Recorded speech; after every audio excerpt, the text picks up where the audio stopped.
ver, estas frases le sirven al presidente, ¿crees vos, para descargarlo a él? Descargarse en un año que fue complicadísimo, uno de los más, tal vez, complicados en la historia reciente de la Argentina. Yo te diría que este es el peor año de un gobierno que es espantoso. Este es un muy mal gobierno. Porque es cierto que, digamos, el kirchnerismo fue lo peor que le pasó a la Argentina en toda la historia. O sea, nunca en la historia argentina te encontraste con un gobierno que destruyera tanto valor y tanta riqueza como lo hecho por el kirchnerismo. O sea, rompe la lógica de cualquier manual de la irracionalidad, lo rompe.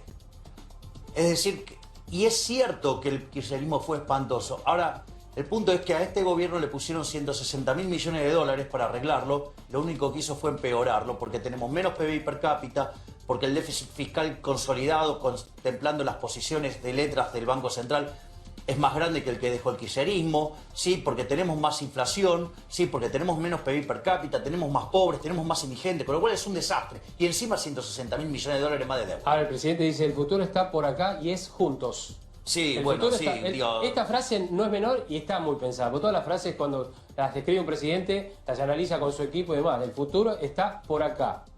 Bueno, digamos, entonces debe tener en sus planes convertirnos en un país pobre. Porque no va por acá, no va por acá. O sea, mira, es muy interesante la frase cuando él dice de los 70 años. Primero digo, es una frase típica de un gorila. Sí, hay que decirlo así como es. O sea, yo no soy peronista, ¿sí? Digo, eso está claro. Sí, pero tampoco soy gorila. Y esa frase es de gorila. Porque es malinterpretar la historia. El peronismo no nació de un repollo.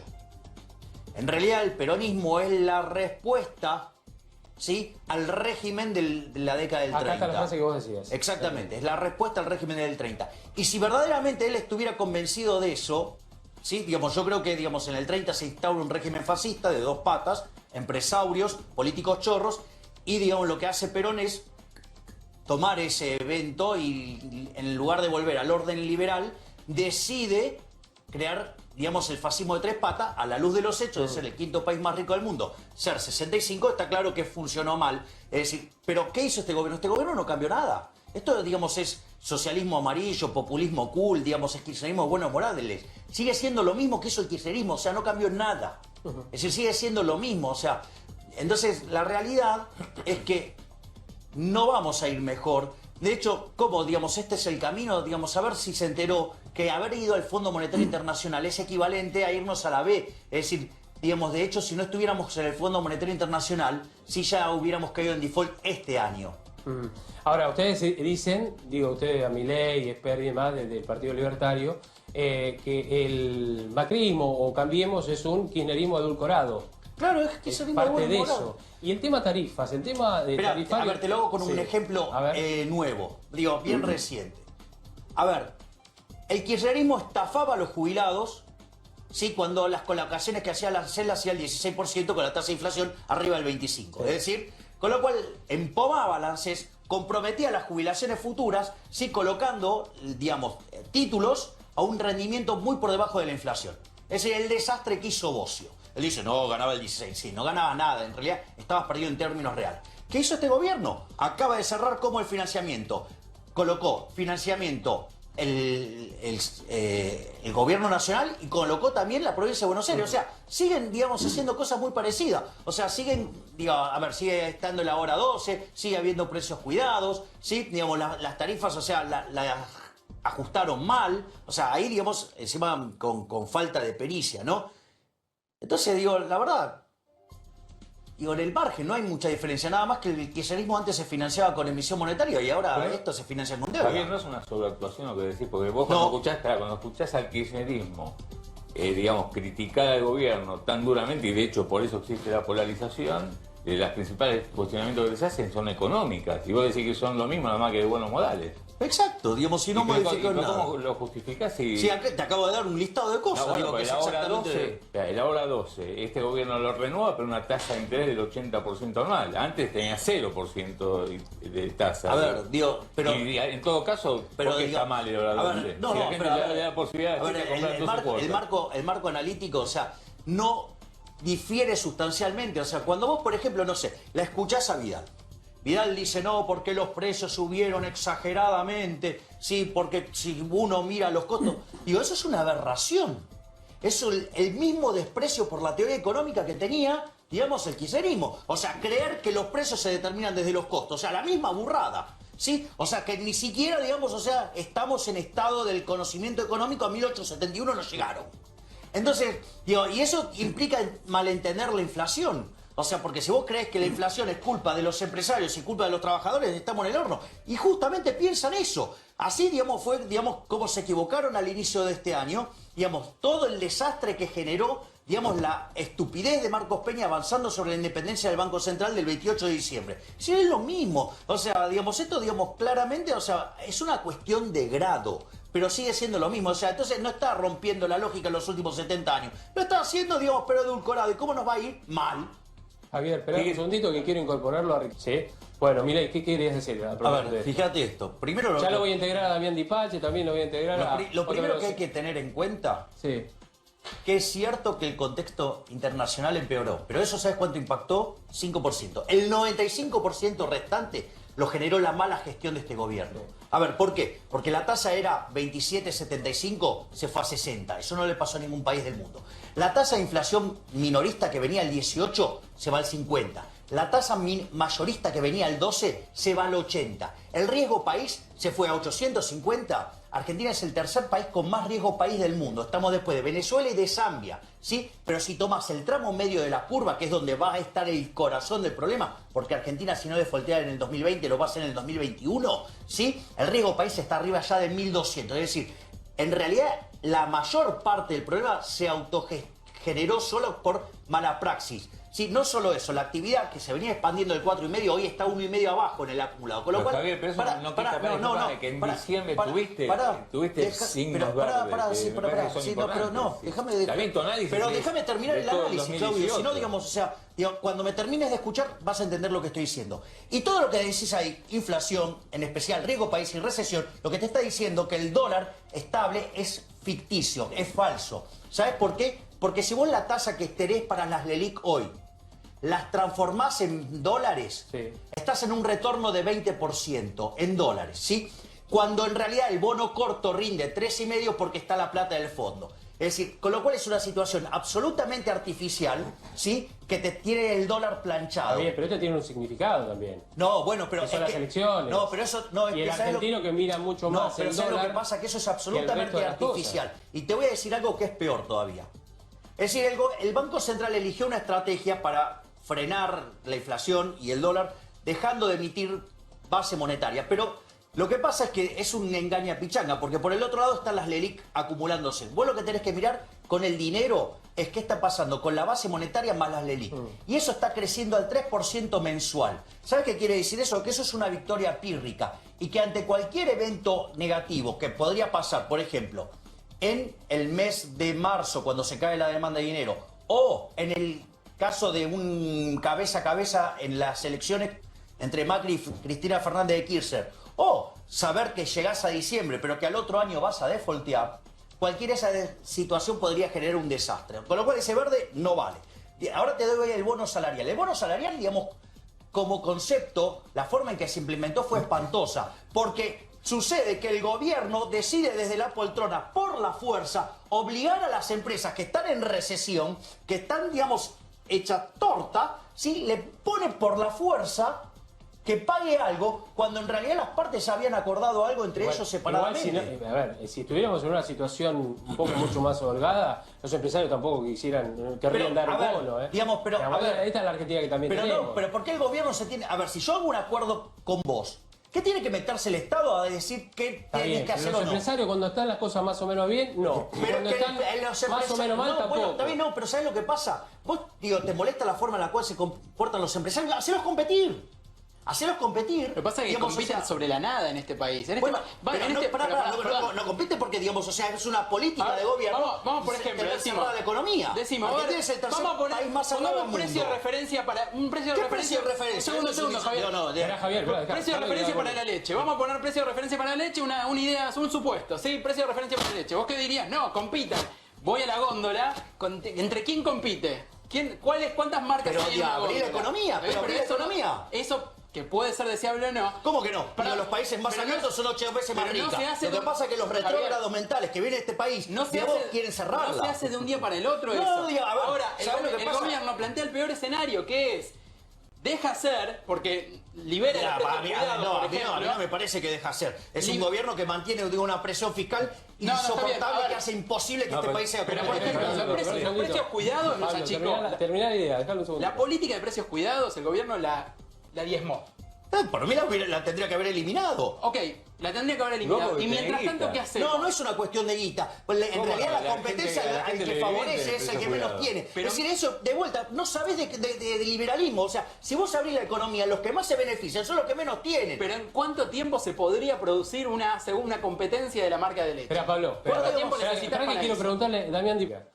En un momento están todos juntos y un día te dejaron solo. Vos dijiste, ¿dónde están todos los que estaban al lado mío? ¿O no? Milei, ¿no es así? ¿Porque estás metiéndote de a poco? No. Error. De a poco no. Error. ¿Del todo? No, yo no me estoy metiendo. O sea, digo. Pero estás con expert. A ver, pará. Pero que yo tengo un amigo que se decidió meterse en política es una cuestión distinta. ¿Estás en el Partido Libertario o no? No. ¿Estás asesorando? No. ¿Cómo no? Y no. O sea, yo me dedico a otra cosa. O sea, yo tengo un trabajo, formal en el sector privado. Pero te vimos bailando, me dedico a dar conferencias. O sea, yo tengo otra cosa. Ahora, un amigo mío decidió meterse a una aventura electoral y como es mi amigo, digamos, o sea, le pongo el hombro. Pero eso no quiere decir que yo esté involucrado políticamente. ¿Cómo voy a hacer yo, digamos, involucrarme políticamente? Digamos, si yo, digamos, esencialmente soy ANCAP. Sí. Entonces, digo, no es para mí esa. Salvo que me digas, te doy el Banco Central, entonces sí lo acepto para eliminarlo. Bueno, exacto, bueno, está bien. Digo, y tengo todo un fundamento por el cual eliminarlo. Pero pará, Javier, a ver, dile, ¿puede ponerlo acá? Acá, a ver, ahí tenemos el video. Milei dice que no se mete en política, no está en política. Y este video, espera, deja escuchar y después hablamos, Javier, a ver.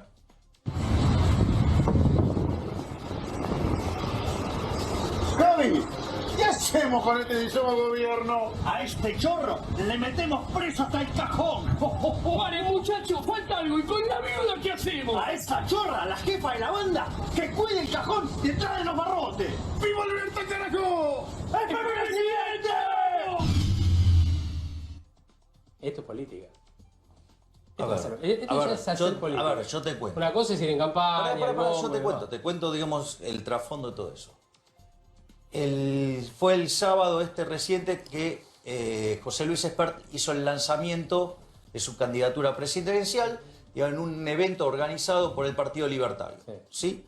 Obviamente, mi amigo, yo digamos, o sea, digo, por más que yo, digamos, no tenga que ver esencialmente con el intento de llegar a manejar el Estado. O sea, es primer punto. Segundo punto, salimos, nos fuimos a cenar. ¿Sí? Me estaba llevando, digamos, a mi casa y entonces nos cruzamos por ese lugar y yo hice una reflexión. Dije, a mí me parece que la corrupción no puede quedar impune. A este hijo de puta le metería preso el cajón para que se lo recuerde como el chorro que fue. ¿Sí? Digamos, es muy duro eso. Entonces me dice, ¿vos te animarías a ver? Digamos, sí, que lo hago y digamos, y salió eso. Digamos, o sea, no es que, porque salió un montón de decir es un spot de campaña. No es un spot de campaña. ¿Sí? ¿Sabes qué? Digamos, o sea, el kirchnerismo no le cierra los números de ninguna manera. No es un spot de campaña. No es un spot de campaña. O sea, veníamos de cenar. Para ustedes, pero para la gente, para nosotros. Bueno, también, digamos, o sea, yo te estoy contando, digamos, la realidad, digamos, de cómo fue, digamos, de dónde salió eso. Está bien. O sea, no es un spot de campaña. Con lo cual, digamos, y por otra parte, digamos, a ver, frente a todo lo que hay conceptualmente, digamos, en lugar de tener que mandar la boleta blanca, porque aparte, vos sabés que yo voto en un lugar donde en un lugar donde el aula magna se llama libertad. O sea, con lo cual, o sea, y estoy obligado a votar, con lo cual siento una repulsión tremenda. Entonces, digamos, o sea, vivo votando en blanco. Bueno, al fin, alguna vez podré votar a alguien, digamos, que no es un liberal libertario, digamos, minarquista con tendencias ANCAPs, como mi caso. Él es un liberal clásico, pero, digamos, respecto a todo lo otro que hay, digamos, ese es lo mejor que tendría para elegir. Rubié, ¿es campaña o no es campaña? No, yo, en función de la libertad de expresión, quiero repudiar lo que acabo de ver. Que lo repudio, yo creo que los medios de comunicación no están para esto y yo por lo menos lo rechazo usando mi libertad para manifestarlo. Sí, las formas, digo, ¿no? Ella lo hemos hablado, lo ha hablado inclusive No, no Milei estoy de también. acuerdo no con la forma, no estoy de acuerdo conceptualmente con nada. Me parece que eso no es forma de hacer política. ¿Pero es campaña o no? No, A pesar de eso. No, por favor, no, por favor. No. No, Perfecto. no. Bueno, vamos a cambiar de tema, un minuto nada más. ¿O quiere decir algo, Milei? No, digamos, él es No, es la el dueño. opinión de No, pero él es Rubén, el por dueño, supuesto. no, pero es el dueño de su opinión. No, O sea, por yo como supuesto. liberal, que creo en el respeto irrestricto del proyecto de Próximo, si él quiere pensar eso, que piense eso. O sea, yo pienso que el kirchnerismo fue lo peor que le pasó a la Argentina. Digamos, o sea, hizo un daño cultural enorme. Sí, la verdad que los números no le cierran por ningún lado, ¿sí? Y entonces digo, basta, digo, o sea, a mí me parece que, digamos, o sea, que, digamos, que el delito de corrupción por ser un chorro no te salve ni la muerte. Es decir, fuiste un chorro, que la historia te recuerde como el chorro que fuiste con un cajón adentro de una celda. Bien. Bueno, vamos a cambiar. Bien. Si no se lo roban. O sea, Sí, igual no hay plata que... Para el que es ladrón, no hay plata que le venga bien. Así, si vamos por ese lado, me parece, ¿no es cierto? La Argentina- A ver, digamos, la el Argentina caso digamos, necesita de la selección adversa no funciona porque claramente esa argumentación sobre la selección adversa que está diciendo no funciona porque en realidad acá lo que cuenta, ¿sabes qué es? Que casi ninguno de los que están en el gobierno pueden convalidar a mercado esos sueldos. De hecho, es lo mismo que te está diciendo Damián, sí que vos no vas a ver en el sector privado gente que pueda estar pagando esto. O sea, con lo cual, digamos, por un lado, digamos, desde la lógica de mercado, no pueden convalidar esos sueldos, ¿sí? Ni menos esas tasas de variaciones, ¿sí? ¿Y por qué esto pasa? Básicamente, ¿por qué? Porque en realidad el gobierno, como se financia con una fuente coactiva de ingresos, que se llama impuestos, o sea, puede hacer este tipo de cosas y reírsele en la cara al sector privado. Digo, cosa que pasa históricamente en Argentina. ¿Sí? Por otra parte, y porque ellos nunca ajustan, obvio, por eso tienen el monopolio de la violencia. Pero por otra parte, después está el tema del desempeño. Yo propongo que escuchen lo que fue la conferencia de prensa de Marcos Peña el 28 de diciembre del 2017, que da lugar a toda la debacle que fue el 2018, ya en algo que era inconsistente desde el vamos. Entonces, cuando vos tenés a alguien así, en el sector privado, al generar tanto daño, lo vuelan de una patada en el traste y llega hasta Venus, ida y vuelta. ¿Me comprendés? Y acá, digamos, sin embargo, sí, no solo que sigue, sino que además le dieron más poder. Bueno, Justamente le dan más poder dándole la obra pública en un año electoral. Y querés que te diga algo, mira, si querés hablar del caso de Sturzenegger, digamos, primero que fue el mejor presidente del Banco Central de la historia, sí, obviamente, digamos pero que si se le fueron 10.000 millones más, escúchame entonces, escúchame. A ver, cada vez que un presidente del Banco Central recibió una situación como la que recibió Sturzenegger, terminó, digamos, en una sextuplicación de la tasa de inflación. Si no hubiera sido por Sturzenegger, la tasa de inflación del primer año hubiera sido 500%. No, pero no solamente eso, no solamente eso, digamos, es parte de un gobierno que cometió muchos errores no forzados. Pero después, si querés, te lo explico. Y después te voy a explicar otra cosa. ¿Sabes qué? Andá e informate de qué trabaja hoy Sturzenegger. Y vas a ver que lo que era la remuneración en el Banco Central, digamos, le queda muy chiquita. Entonces, digamos, no, es falso eso. Es falso. Pero es que vos, digamos, bueno, está bien, pero digamos, a ver, si vos haces la evaluación del presidente del Banco Central con los criterios de los brutos, te va a parecer que fue malo. Sin embargo, digamos, o sea, bueno, pero vos sabés qué es el money overhang. A ver, digamos, es que justamente el eje central. A ver, yo te voy a explicar. ¿Sabes qué? Cuando Sturzenegger llegó al cargo, tenía un sobrante monetario de más de 5 puntos del PBI. Eso pasó 2 veces en Argentina. Pasó en el 59, pasó en el 75. En esos 2 casos se resolvió cuando te quedaste sin reserva y tuviste que abrir con una sextuplicación de la tasa de inflación. El primer caso pasó de 20 a 120. El segundo pasó de 30 a 180 y al año siguiente la dictadura saltó a 400.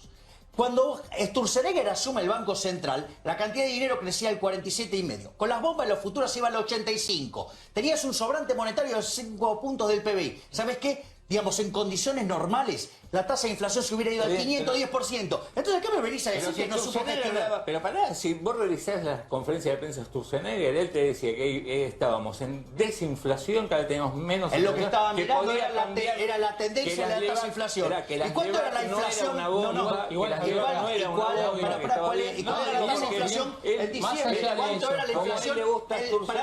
¿Cuánto era la de inflación? No, es falso. Es falso porque... Pero Sturzenegger es un neo-keynesiano. bueno, con lo cual, digamos, o sea, no es que yo lo defiendo, yo considero el trabajo técnico que hizo. Desde el punto de vista técnico, el trabajo que hizo fue impecable. No empobreció a nadie. Es mentira, es falso. Eso es falso, porque en realidad, toda esa bomba de las Levax que estás hablando, la bomba de las Levax que estás hablando, en rigor, sí, en rigor, ¿sabes qué? Fue por limpiar el sobrante monetario. Igual, es decir, entonces, digamos, si vos sos mal analista monetario, no es mi culpa. Sí, sos un pésimo analista monetario. Entonces estás diciendo cualquier cosa. Entonces, digamos, por eso. Él grita y te No, pero no es que grita. Lo que pasa es que vos estás diciendo barbaridades. Bueno, pero te estoy diciendo que limpió un sobrante monetario de 5 puntos el PBI. Digamos, ¿vos sabías cuánto tenía de cash cuando asumió como presidente del Banco Central? Las cosas bien. Pero, vamos a hacer una cosa, pero... Hace un año prometió una inflación del 10%. Pero digo, a ver, ¿vos querés que analicemos cada una de las cosas? Ya no está más el gobierno, ya no está más. Esta discusión... Bueno, digo, él la trajo. Él trajo la discusión. Yo no estaba hablando, digamos, estoy hablando de un número del 2018. Y él viene y agarra y trata, digamos, el caso de Sturzenegger. ¿Para qué? Para provocarme. Entonces, si me va a provocar, lo voy a estropear porque no sabe. Porque es un bruto. Y se lo voy a refregar en la cara porque no sabe. No, pará, Javier, pará. ¿Sí? Entonces, si vos haces esto para que él me provoque, si vos haces esto para que él me provoque, yo te voy a mostrar que él es un bruto ignorante. Y te voy a refregar la cara de él por el piso. Porque acabo de mostrar que no sabe. Siempre al que está enfrente tuyo y se opone a tus ideas. No, es que vos estás diciendo burradas. Estoy burrado, te estoy explicando, te estoy desarmando del problema del Money Overhang. ¿Sí? Digamos, tengo libros escritos sobre eso. Vos seguís opinando, ¿no? Porque la bola de las Levax. ¿Qué te crees? ¿De dónde aparece el de las Levax? Fue de limpiar el sobrante monetario. Javier, ¿me escuchás? Sí, te escucho. Si querés me voy también. No sirve. Digamos, porque si por esa, digamos, un tipo que ignora las bases de la teoría monetaria discute irme, bueno, digo, ¿qué querés que le haga? Digo, no puedo discutir con las bestias. Para un segundo. Dos cosas. En este lugar no obligamos a nadie a quedarse ni tampoco a irse. Si querés me voy, listo. No es que queremos que te vayas. ¿Listo? Pues si me pones un pelotudo a discutirme que no sabe, me voy. No sirve eso, Javier. Y claro, obvio. No sirve. Bueno, no importa. Gracias por venir, Milei, igual,